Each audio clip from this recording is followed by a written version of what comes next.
박미경 자매님은 22일 날 결과가 나왔는데 수술을 하지 않기로 하고 치료를 계속하기로 했다고 합니다. 이 수술 받는 게 보통 힘든 게 아니에요. 이제 교회도 와야 되는데 홍 집사님이 업어야 되는데 가슴이 아프니까 눌려가지고 업지를 못해가지고 못 온다고. 그래서 더 기도 많이 해주셔서 빨리 나와서 함께 예배할 수 있도록 해주시고, 우리 임병란 모매님은 오늘 좀 오실 줄 알았는데 안 오셨는데, 우리 창룡이 형제도 아마 시골에 갔는지 오늘 물어보고 싶어도 안 왔네요. 막내딸 집에 계시는데 제가 연락처를 몰라가지고 한번 이번 주간에 전화를 해 봐야 되겠습니다. 오늘 아침에 하나님의 말씀은 이 여름이 다 가기 전에 침례식을 한 번 더 할 계획입니다. 아직 구원받고 침례받지 않는 분, 우리 영림이 형제, 아직 지난번에 침례 받으려고 하다가 못 받았는데 우리 전도를 통해서 구원받은 형제예요. 아주 신실한 형제입니다. 침례, 우리 혜림이 맞지? 오늘 참석을 했고, 아마 다정이는 오늘쯤 아마 사랑의 교회를 가지 않았겠는가 봅니다. 왜냐하면 변현수 목사님의 아들이 지난 주간에 뉴욕에 올라가서 다정이를 한번 만난다고 그렇게 됐는데, 그 뒤에 메시지가 없어서 그 뒤에 소식은 잘 모르겠습니다. 구원받고 아직 침례에 순종하시지 않은 분들은 전도사님에게나 저에게 말씀해 주시고 당당 부서장에게 말씀해 주셔서, 겨울에는 데우는 시설이 없어서 차가워서 앞으로는 찬물이라도 해야 될 것 같아요. 따뜻한 물에 시원할 때 침례 받는 것이 좋을 것 같습니다. 오늘 아침에는 구약 성경 시편 24편, 우리 다 같이 일어나셔서 말씀을 봉독하도록 하겠습니다. 시편 24편입니다. 시편 23편은 굉장히 유명한 장이잖아요. 여호와는 나의 목자시니, 그 다음 장입니다. 시편 23편이 워낙 유명해서 24편이 가려지는 게 있는데, 오늘은 24편 1절에서부터 6절에 있는 말씀입니다. 다 찾으신 줄 알고 받들어 봉독하겠습니다.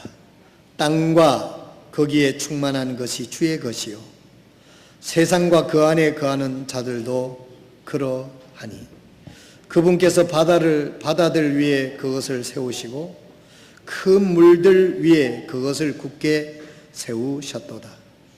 누가 주의 산에 오르리까? 누가 그분의 거룩한 곳에 서리까? 깨끗한 손과 순수한 마음을 가진 자, 곧 헛된 것을 향해 자기 혼을 들지 아니하고 속임수로 맹세하지 아니한 자로다. 그가 주께 복을 받고 자기의 구원의 하나님께 의를 받으리니, 이것이 그를 찾는 자들의 세대요 오 야곱아, 내 얼굴을 찾는 자들의 세대로다. 셀라. 기도하고 앉겠습니다. 하나님, 오늘 우리를 이렇게 건강한 몸으로 하나님의 전으로 불러주시고, 우리가 하나님 앞에 우리의 마음을 쏟아 찬양하며 또 우리의 삶을 헌신하고 순종해서 드리는 헌금과, 또한 오늘 하나님 앞에 참 드려지는 모든 기도와 또 주시는 말씀을 통해서 우리가 하나님께 영광을 올려드리고 주님의 음성을 들으며 이 땅에서 살 때 주님과 동행하는 삶이 무엇인지, 하나님이 함께 하시고 하나님 우리를 보호하시고 인도하시는 삶이 어떤 것인지를 우리 자신이 선명히 알고, 또한 타인들에게도 빛으로 소금으로 참으로 나타날 수 있도록 오늘도 하나님께서 우리를 세워주시고 고쳐주시고 능력으로 붙잡아 주시기를 주님 앞에 간절히 기도합니다. 이 세상은 이제는 사막보다도 더 무서운 지뢰밭 세상이 되었습니다. 우리 자신도 그렇고 우리의 자녀들이 세상에 나가서 참으로 어떤 죄악의 지뢰를 밟을지 알지 못하는 이 불안한 세상에 저희들이 살고 있습니다. 하나님의 도우심이 없고 하나님의 인도하심이 없이는 우리는 참으로 이 세상을 살아갈 수가 없습니다. 여호와를 아는 것이 지식의 근본이라고 했습니다. 더욱 여호와를 힘써 알자라고 말씀하신 말씀을 마음판에 새기고 오늘도 하나님의 마음을 알고 하나님의 뜻을 알고 하나님이 인도하시는 길을 깨달아 주님과 함께 동행하는데 우리가 순종하며 주의 능력으로 살아갈 수 있도록 은혜를 더하여 주시옵소서. 이 시간을 온전히 주님의 능력의 손길에 의뢰합니다. 성령 하나님께서 우리의 마음을 참으로 옥토처럼 참으로 좋은 씨앗을 부어서 놀라운 하나님의 뜻을 이룰 수 있는 영성을 주님 이 아침에도 허락해 주시옵소서. 이 모든 말씀을 우리를 죄악 가운데서 구원해 주신 우리 주님 예수 그리스도의 거룩하신 이름으로 기도드리옵나이다. 아멘.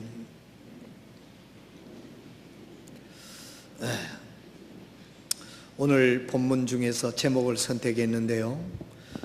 본문 중에 보게 되면 누가 3절에 보면 누가 주의 산에 오르리요. 이 말은 시적인 표현입니다. 산이라고 하는 것, 오르리요, 이 말씀의 뜻은 무슨 뜻이냐면 누가 주님의 은혜 속에 머물러 있을 수 있느냐 하는 그런 말씀의 뜻입니다. 여러분, 우리가 하나님과 함께 한다는 것, 주님의 은혜 속에 산다는 것, 이거보다도 더 든든하고 더 참으로 힘이 되는 것이 없습니다. 여러분들이 잘 아는 시편 23편을 그 앞서 기록한 다윗은 참으로 이스라엘 왕으로부터 미움을 받아서 정말 사냥꾼이 그 사냥감을 찾아서 무서운 사냥개와 함께 총을 든 포수들을 데리고 찾아다니는 것처럼 군대 특공대를 풀어가지고 다윗을 잡아서 죽이려고 하는 그런 상황 속에서 다윗은 시편 23편을 그 고난 중에 기록했다는 겁니다. 여호와는 나의 목자시니 내게 부족함이 없으리로다. 그가 푸른 초장에 누우시니 푸른 초장에 누우시며 잔잔한 물가로 인도하시고 내 혼을 회복시키시며 자신의 이름을 위하여 의의 행로로 나를 인도하시는도다. 당신의 체면을 위해서 나를 옳은 길로 인도하여 주신다. 누가 주의 산에 오르리요. 옛날 버전에는 누가 주의 거룩한 산 성산에 오르리요 이렇게 되어 있습니다. 누가 하나님의 보호하심과 인도하심과 축복 속에 있게 될 것인가 하는 것을 이야기하고 있습니다. 다윗은 그 외에도 천만인이 나를 진친자 하더라도 내가 누구를 두려워하리요. 그것은 하나님이 자기를 보호하고 있기 때문에 그랬습니다. 그래서 그는 고백하기를 여호와는 나의 산성이시여 여호와는 나의 방패시여 여호와는 나의 반석이라고 늘 노래했습니다. 그를 보호하고 그를 지켜주고 그를 일으켜주시는 분은 천지 만물을 지으신 하나님이시라고 그는 고백하고 있습니다. 여러분들과 내가 사는 이 세상은 옛날에는 사막과 같은 세상이라고 우리 세상을 흔히 목사들이 표현을 했습니다만 이제는 세상을 더 이상 사막이 아니고 세상은 지뢰밭입니다. 군대 안 갔다 오신 분들은 지뢰밭이 뭔지 모르지만 저하고 신학교 동기인 한 분은 월남에 갔다가 지뢰를 밟아가지고 그래도 하나님의 은혜로 다리가 다 잘라지지 않고 엄지 발가락만 잘라졌어요. 그런데 이 엄지 발가락 하나 없는데 겉으로는 아무 표현이 안 납니다. 당황했어요? 예. 엄지 발가락이 하나 없는 게 겉으로는 표현이 안 되는데요. 이분이 똑바로 걷지를 못해. 이래서 서 있다 툭 밀으면 넘어져요. 이 엄지 발가락 하나로 사람이 막 중심을 잡고 쓰더라고. 그래서 야, 그때서 내가 엄지 발가락 하나가 그거 뭐 우찌로 발가락 하나 없으나 뭐 뭔 상관이 있는가 그랬더니 그 지뢰를 그 사람은 그래도 같이 갔는데 은혜로 엄지 발가락만 날아갔는데 어떤 사람은 발목이 날아가고 어떤 사람은 완전히 그냥 산산조각이 나서 죽은 경우가 굉장히 많았대요. 여러분, 우리가 살고 있는 이 세상에는 죄악의 지뢰밭 속에서 내가 살고 있고 우리 자녀들이 나가서 살고 있습니다. 그래서 여러분, 이 세상이 우리가 영적으로 볼 때는 그렇게 안전지대가 아니에요. 그런데 우리가 영적으로 눈이 어두면 꼭 세상이 좋아 보이고 좋은 세상처럼 느껴지는데 그렇지 않습니다. 우리가 지뢰를 찾는 방법을 우리가 알고 우리 자녀들에게도 가르치고 그 지뢰밭 같은 세상에 살아가는 자녀를 위해서 우리는 더 많이 기도해야 될 줄로 믿습니다. 그런데 우리는 이런 불안한 세상이고 위험한 세상에 살고 있는데 누가 우리를 지켜줘야 안심할 수 있겠느냐 이 말입니다. 시편 기자는 하나님이 지켜주시면, 내가 하나님 안에 있으면, 하나님의 인재 속에 있으면 역풍 속에서도 평안을 누리고 폭풍 속에서도 평안을 누리고 순풍 속에서도 평안을 누립니다. 내 주 예수 모신 것이 그 어디나 천국이라고 우리는 찬양할 수 있게 되는 것입니다. 여기서 누가 주의 산에 오르리요 하는 이 말씀은 누가 이 하나님과 함께 동거하며 누가 이 하나님과 함께 교제하며 누가 하나님과 함께 이 세상 지뢰밭과 같은 세상을 살아갈 수 있겠느냐 하는 것을 도전하고 있는 것입니다. 그러면서 여기 1절과 2절은 하나님이 어떤 분인가를 시편 기자는 설명하고 있습니다. 오늘 본문을 봐주시기 바랍니다. 오늘은 본문 강해를 하면서 말씀을 전하겠습니다. 오늘 본문 말씀 시편 24편 1편과 1절과 2절에 보면 땅과 거기 충만한 것이 주의 것이요 세상과 그 안에 거하는 자들이 그러하니 그분께서 바다 위에 그것을 세우시고 큰 위에 그것을 세우셨도다. 이 말씀의 뜻은 뭡니까? 하나님이 천지 만물의 주인 되신다고 하는 것을 말씀하고 있습니다. 사랑하시는 성도 여러분, 우리가 구원받았다, 우리가 제사함을 받았다 하는 것은 어떤 사람이 우리를 제사해 줬다는 얘기가 아니라 이 천지 만물의 주인이 되시는 하나님께서 당신의 아들, 당신의 분신인 예수님을 이 땅에 보내주셔서 우리의 죄값을 지불해 주시고 우리가 그것을 믿음으로 제사함을 얻었다는 것입니다. 그래서 하나님이 믿는 자들에게 죄 용서해 주시겠다고 말씀하신 거 아닙니까? 그러니까 우리는 최고의 통치자로부터 우리는 제사함을 받고 의인으로 살아가게 되는 것입니다. 1절과 2절에 있는 말씀은 땅과 거기 충만한 것이 주의 것이요 세상과 그 안에 있는 것들이 다 그러하다 그랬습니다.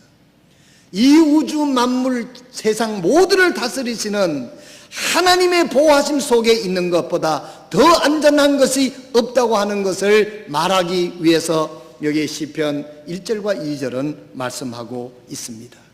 오늘 아침 여러분 스스로 생각해 보시길 바랍니다. 여러분들이 이 세상 지뢰밭과 같은 세상을 살아가는 여러분들의 자녀를 위해서, 여러분 자신을 위해서, 내일을 알지를 못하는 우리 연약한 인생을 위해서 여러분들이 의지하고 믿고 쫓아가는 것이 무엇입니까? 건강입니까? 물질입니까? 지식입니까? 요즘은 하도 세상에 들어서 그런 거 시험 치면은 그런 거 안 믿는다고 다 그렇게 대답은 할 거예요. 오늘 우리 마음속으로 내가 이런 세상에서 누구를 의지하고 무엇을 붙들고 살아가는지 오늘 이 아침 하나님 앞에서 여러분들이 마음속에서 결단을 내시기를 하나님께서는 바라고 계실 줄로 믿습니다. 오늘날요, 예배는 있는데 제사가 없대요. 로마서 12장 1절과 2절에 있는 말씀을 보면 너희는 이 세대를 본받지 말고 너희는 이 세대를 본받지 말고 변화를 받아 하나님이 기뻐하시고 선하신 뜻이 무엇인지 분별하여 너희 몸을 하나님이 기뻐하시는 거룩한 산 제물로 드리라 그랬어요. 하나님 말씀입니다. 왜 아멘 안 하세요? 로마서 12장 1절 2절에 있는 말씀이에요. 오늘날에는 수많은 교회들이 모여서 찬송하고 아주 기쁘게 하는데 예배하는 모양은 있고 예배는 하는데 제사가 없다는 거예요. 지들이 좋아서 지들 신명 뻗쳐서 그렇게 하고는 돌아가가지고는 엔조이하고 만다는 겁니다. 제사는 어떤 겁니까? 동물을 잡아서 피를 흘려서 그것이 제단에서 태워지는 겁니다. 우리 하나님께서 어떻게 하라고 그랬어요? 산 제사를 드리라 그랬잖아요. 우리는 구약에는 짐승을 잡아서 제사를 드렸지만 오늘날은 우리 자신이 하나님 앞에 드려진 제물이 되어야 되는 것입니다. 하나님께서 우리를 구원해 주시고 이 세상에 살면서 내가 너를 길을 봐줄 테니, 너를 축복해 줄 테니 나는 그럴 수 있는 사람이 너희는 가서 하나님의 영광을 선포하라. 그게 뭡니까? 빛으로, 소금으로 그리스도인의 모습을 변질하지 말고 어떤 고난과 시련을 당하더라도 그렇게 살아라. 내가 그렇게 사는 너희를 통해서 위대한 역사를 보이리라. 하나님께서 우리에게 약속한 거예요. 근데 오늘 예배는 드리는데 제사가 없단 말이야. 제사가 없다는 건 뭐냐면 하나님의 말씀을 듣고 그것을 결심을 하고 헌신해서 그대로 사는 삶이 드려지지 않는다는 거죠. 교회당 문턱만 나가면 저 사람이 예수 믿는 사람인지 안 믿는 사람인지 구분이 안 된다는 거죠. 그래서 예배는 있는데 제사는 없다. 이건 내가 한 말이에요. 내가 어디 책에서 보고 한 거 아니에요. 어록에다 좀 적어놨으면 좋겠어요. 너무 예배하는 형식은 뭐 그럴듯하게 있는데 삶이 변화가 되질 않는 거예요. 어떻게 하나님께서 그런 삶을 통해서 역사하겠어요? 오늘 시편 기자는 이렇게 말합니다. 누가 주의 산에 오르리요? 이 말은 누가 주님의 능력을 나타내며 누가 주님의 뜻을 이 땅에 표출해내며 누가 주님이 기뻐하시는 그의 삶을 살아낼 수 있겠는가 하고 주님은 우리에게 도전하고 있습니다. 오늘 아침 이 설교를 듣는 사랑하는 모든 분들에게 주의 산에 올라서 주님과 함께 하시고 주님이 주시는 능력을 이 땅에 실현해내는 하나님의 백성들이 다 되시기를 주님의 이름으로 축원합니다. 그리고 우리들이 예배를 진정으로 제사로 드린다면 내가 그리하겠습니다, 어떤 대가를 지불하고라도 그렇게 살겠습니다고 하는 그런 각오와 결단이 들어질 때 하나님이 받으시는 진정한 예물이 될 줄로 믿습니다. 3절에 누가 주의 산에 오르리요? 내가 그분의 거룩한 곳에 서리요. 이 말은 누가 주님의 은혜 속에 있을 수 있는가?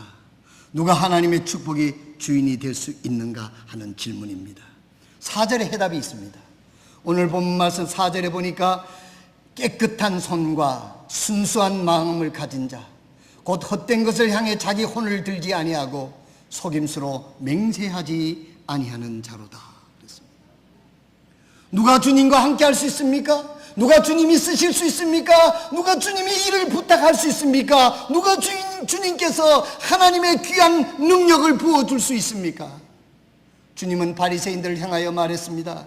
거룩한 것을 개에게 던지지 말고 진주를 돼지에게 던지지 마라.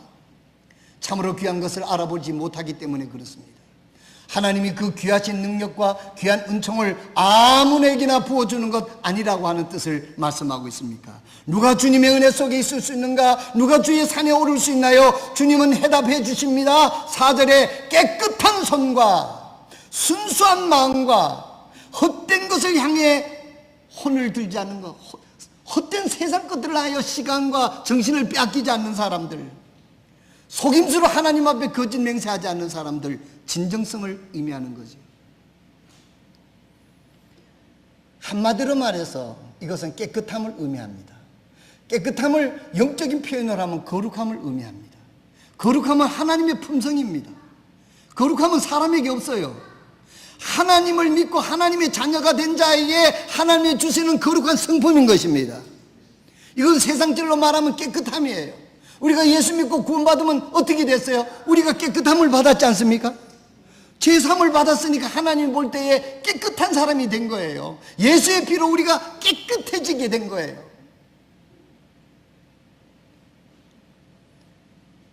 깨끗함의 가치에 대해서 주님은 말씀하고 있습니다. 여러분, 죄의 값은 사망이라고 하는 말씀이 있습니다. 로마서 6장 23절에 죄의 값은 사망이라는 말씀은 죄인이 사의 가치를 상실했다는 것을 드러내기 위한 것입니다. 사망이란 단순히 목숨이 끊어지는 것만 아니라 지옥에 떨어지는 것을 의미하는데, 지옥이란 게헨나, 즉 흰놈의 골짜기, 즉 쓰레기장을 의미합니다. 예루살렘 바깥에 변두리에 쓰레기장, 그 쓰레기장에는 계속 불을 질러서 쓰레기를 태우는 냄새가 나는 그런 쓰레기장이 여기에 게헨나라고 하는데 지옥을 의미합니다. 왜 주님께서는 사람이 죽는 것을 그냥 목숨만 끊어지는 것이 아니라 지옥을 의미하고 있느냐 하면은 거룩하지 못하기 때문에 쓸모가 없기 때문에 쓰레기장으로 가는 겁니다. 그것은 가치를 상실했기 때문에 그렇습니다. 여러분, 오늘 마음에 유심해서 들으십시오. 우리가 예수 믿고 구원받고 예수 그리스도의 보혈로 깨끗함을 받은 하나님의 그 놀라운 희생을 통해서 하나님께서 깨끗하게 해주셨는데, 우리가 깨끗하지 못한다고 하면, 깨끗한 삶으로 살지 못한다고 하는 것은 우리 스스로의 가치를 상실해 가고 있다고 하는 사실인 것입니다. 다이아몬드가 값을 상실하는 것은 흠이 나면 가치가 떨어진다고 그럽니다. 이와 반대로 주님께서 우리를 구원해 줬다는 것은, 주님께서 우리를 구원해 주신다는 것은 가치를 회복시켜 주신다는 것을 의미하고 있습니다. 우리가 죄로 말미암아 쓸모가 없이 영원한 지옥 같은 쓰레기에 떨어질 우리를 불러서 예수님의 그 고귀한 하나님의 아들로 피로 씻어서 죄 없이 가치를 회복시켜 줬다고 하는 것이 바로 이게 구원받았다고 하는 의미예요. 여러분, 오늘 구원받았습니까? 예수의 피로 구원받았습니까? 그러면 하나님께서 여러분들을 새롭게 하나님의 능력으로 예수의 피로 씻어서 하나님이 고유한 하나님의 아들로 가치를 회복시켜 준 거예요. 할렐루야. 죄를 씻음과 죄 있음의 차이는 얼마나 차이가 있을까요? 썩은 배추 수백 트럭이 있습니다. 그런데 썩지 않는 배추 한 포기가 있습니다. 여러분은 얻은 것을 가져가시겠습니까? 썩은 배추 수백 톤을 가져가겠습니까? 그거 가져가다 뭐하게? 지금 저는 언젠간 한번 가보고 싶어요. 저 강원도의 고냉지 그 신문에 그림 나오는데 너무너무 멋있잖아요. 거기에 이 뭡니까? 풍력 발전기가 싹 돌아가고 끝없는 그 고냉지에 막 배추가 쫙 그 사진에 봐도 정말 멋지더라고요. 썩은 배추 수백 트럭이 있고 썩지 않는 배추 한 포기가 있습니다. 여러분은 어떤 것을 가져가시겠습니까? 죄가 없다는 것은 그 가치를 수치로 계산하는 것이 불가능합니다.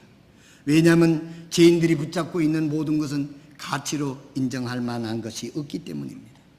즉 죄인과 죄인의 차이는 가치로 논하는 자체가 불가능하다는 사실입니다. 썩은 배추 수백 톤이 있어도 그건 아무 쓸모가 없는 거예요.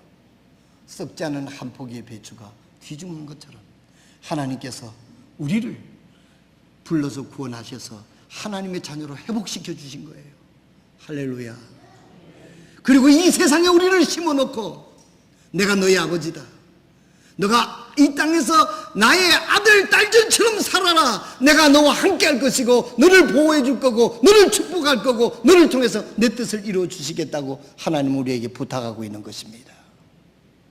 우리 스스로가 죄를 짓고 하나님 말씀을 불순종하고 이 세상을 사랑하다가 그 죄가 우리의 삶에 들어오고 가치를 스스로 상실해서 길바닥에 버려진 소금이 맛을 잃으면 길바닥에 떨어져서 사람들에게 밝히게 된다고 말씀하고 있지 않습니까? 5절에 이렇게 말씀하고 있습니다. 그가 5절입니다. 그가 주께 복을 받고 자기 구원의 하나님께 의를 받으리라. 하나님의 인정을 받게 된다는 거예요. 우리가 이 땅에서 우리가 해야 될 일은 하나님의 자녀로서 가치를 지니고 살아야 될 줄로 믿습니다. 우리는 마귀의 자녀가 아닙니다. 마귀의 자녀들은 이 세상에 죄 짓는데 휩쓸려 다니지만은 그런 것들을 바라보지만 우리의 눈은 하나님을 바라보며 하나님의 자녀답게 우리가 살아가도록 하나님께서 세워주셨고 우리가 그렇게 산다고 하면 누가 우리를 인정해줘요? 하나님이 인정해준다는 것입니다. 하나님이 인정해줄 때 내가 너와 함께 할 것이고 그 사람이 바로 주의 산에 오르는 사람인 것입니다. 구원받는다는 것은 하나님에 의해 가치 있게 회복되었다는 뜻입니다. 전에는 죄인으로서 아무 가치가 없어요. 썩은 배추처럼 수백 톤 있어도 아무 가치가 없어요. 하나님께서 우리를 예수의 피로 구원하셔서 가치 있는 사람으로 가치를 회복시켜 줬다는 거예요. 우리가 그런 가치 있는 사람들입니다. 구원받았다는 것은 하나님에 의해 가치 있게 회복되었다는 뜻입니다. 하나님의 자녀로, 하나님의 백성으로, 하늘나라를 상속자로 내가 회복시켜 주셨다. 그 하나님의 마음이 누가복음 15장에 나오는 말씀 아닙니까? 아들로 회복시켜주고 반지를 끼워주고 잔치를 벌리는 하나님의 마음을 누가복음 15장은 탕자를 통해서 보여주시고 있습니다. 마지막에 6절에 이제 하나님이 말씀하십니다. 그가 주께 복을 받고 자기 구원의 하나님의 의를 받으리니.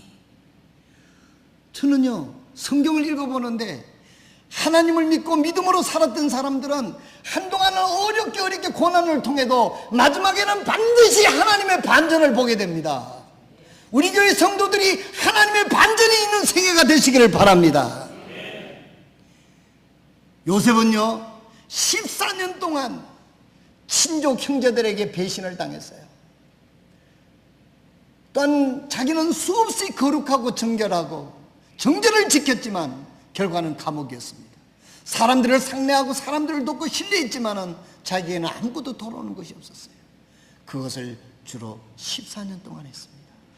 그러나 요셉에게서 찾아볼 수 있는 그의 믿음은 중단하지 않았다는 거예요. 하나님을 믿는 걸 중단하지 않았다는 거예요. 하나님, 내가 지금은 알지 못하고 무슨 뜻인지 하나님의 높은 뜻을 알지 못했지만 나는 하나님을 믿습니다. 하나님은 나에게 나쁜 일을 하실 분이 아닙니다. 하나님은 나에게 좋은 것을 하실 분인 것을 저는 믿습니다 하고 하나님을 바라보면서 인내했습니다. 믿음은 인내를 낳습니다. 믿음이 없는 사람은 기다리지를 못해요. 왜 기다리지 못하면 희망이 없기 때문에. 믿음은 인내는 연단을 낳는다고 그랬어요. 그 과정 속에서 사람이 부서집니다. 다듬어집니다. 여러분, 믿음의 품격을 높이시는 성도가 되시길 바랍니다. 세월이 갈수록 믿음이 품격이 올라가야 되는데 세월이 갈수록 각만 세워가지고 사람들한테 찍기만 하면 되겠어요? 각이 뭡니까? 이렇게 각이 져가지고 내 사무실에 이 유리 탁자가 하나 있는데 얼마나 여기 박히면 아픈지. 여러분, 우리는 믿음의 품격을 높여야 됩니다. 각을 세우면 안 돼요. 예쁘게 늙으라고 그러잖아요. 늙는 게 아니라 익어간다고 그러지 않습니까? 늙는 게 좋아요? 익어가는 게 좋아요? 표현도요, 참 시적으로 표현하면 앞섭니다. 아, 우리 백란요 모매님이 아름답게 익어갑니다 이래야지.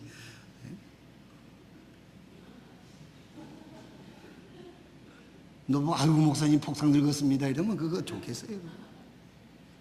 우리가 믿음의 품격도 올라가고 세월이 갈수록 각이 없어지고 용납하고 포용하고 관계를, 이런 품격이 높여져야지. 믿음은 인내를 낳고 인내는 연단을 낳고 연단은 소망을 낳느니라 그랬어요. 하나님을 바라보게 됩니다. 요셉이 어떻게 됐습니까? 하나님의 반전은 인간이 상상할 수 없는 반전입니다. 사람이 하는 거는 야 잘됐다 상장 하나 주면 끝날 거예요. 그러나 하나님의 반전은 엄청난 거 아닙니까? 사람으로 할 수 없는데 저는 이걸 생각할 때 오늘 지금 우리나라 지금 뭐 그 외국인들이 많이 와 살잖아요. 많이 와 사는데 그분들이 이 땅에서 굉장히 어려움을 겪는다고 그래요. 그렇지만 나도 한국 사람으로서 필리핀 사람이 우리나라 대통령이 된다면은 그걸 받아들이기는 정말 힘들 것 같습니다. 대통령이 아니라도 국무총리가 된다만 해도. 얼마 전에 우리나라 어떻게 했어요? 미국에서 그 아주 자수성가한 훌륭한 CEO를 우리나라의 무슨 장관으로 하는데 막 청문회하고 이래가지고 그분은 한국에 와가지고 일을 하는데 엄청난 경제적인 손실을 감수하고도 말에 의하면 조국에 봉사하기 위해서 왔는데 받아들이지 않았잖아요. 미국 시민권을 가졌다고. 이런 풍토에 말레이시아 사람이 우리나라 국무총리가 된다면 이해가 되질 않잖아요. 그런데 보세요. 하나님이 하시는 일은 요셉이 애굽의 그때 당시에 가장 큰 나라 애굽의 총리 대신이 되잖아요. 사람이 그렇게 할 수 있습니까? 그 사람 그 반전으로 인해서 자신은 말할 것도 없고 그 가족 그 민족, 하나님의 뜻을 이루게 되는 것을 봅니다. 사랑하시는 성도 여러분, 우리가 하나님으로부터 인정을 받고 하나님으로부터 가치를 지니고 있으면 아직까지 하나님께서 우리를 이렇게 들어 쓰시는 우리의 생애가 있음을 하나님을 바라보고 희망을 갖는 저와 여러분 되시기를 바랍니다. 누가 주의 산에 오를 수 있습니까? 하나님은 말씀하고 있습니다. 깨끗한, 뭐라고요? 깨끗한 손과 순수한 마음과 헛된 것을 향해 자기를 흔들리지 아니하고 속임수로 맹세하지 아니하는 자들, 신실한 자들, 거룩한 삶을 사는 자들, 마음이 깨끗한 자들. 우리가 예수 그리스도로 하나님께서 가치를 회복시켜 줬어요. 우리 스스로는 암만 해도 깨끗해질 수 없습니다. 우리 마음속에 계신 주님과 지속적인 관계를 갖고 주님의 임재를 체험하면 하나님과 동행하는 삶을 살게 되고 깨끗한 가치를 지니게 되고 하나님께서 우리를 통해서 위대한 반전을 이루게 될 것입니다. 6절에 주께 복을 받고 자기 구원의 하나님께 의를 받으리니 이것이 그를 찾는 자들의 세대요 그랬어요. 차세대 이렇게 하죠. 차세대의 리더는 어떤 사람이냐? 하나님이 함께하는 사람이 리더가 되고 차세대의 주역이 된다는 것을 우리가 소망하고 살아가시기를 바랍니다. 이 세상을 이끌어가는 사람이 하나님을 믿지 않는 다른 사람들이 이 세상을 이끌어가기를 원치 않습니다. 하나님께서 이것을 찾는 자들의 세대요, 하나님께서 이렇게 깨끗한 하나님의 가치를 존중히 여기고 거룩한 깨끗한 삶을 추구하는 자들에게 하나님께서 기회를 주시겠다고 말씀하시고 있는 것입니다. 사랑하시는 성도 여러분, 오늘 우리들이 지난 주간, 이 주간 저의 묵상의 기도의 화두는 하나님과 임재입니다. 하나님과 함께하면 다윗은, 바울은 어떤 상황 속에서도 그 마음속에 하나님께서 주시는 기쁨을 가지고 살았습니다. 바울은 감옥 속에서도 하나님 앞에 찬양을 드릴 수 있도록 마음의 평안이 있었습니다. 오늘 우리들에게 세상적인 그 어떤 것들로 우리가 만족을 얻으려고 해서는 안 돼요. 우리는 주님 함부로 만족하고 그 주님이 주시는 기쁨을 삼아하고 주님이 회복시킨 가치를 우리가 지니도록 우리가 하나님 앞에 산제사적인 삶을 산다면 우리의 인생에 하나님의 역사로 반전이 반드시 있을 줄로 믿으시기를 바랍니다. 기도하겠습니다. 우리 조용히 일어나셔서 기도하겠습니다.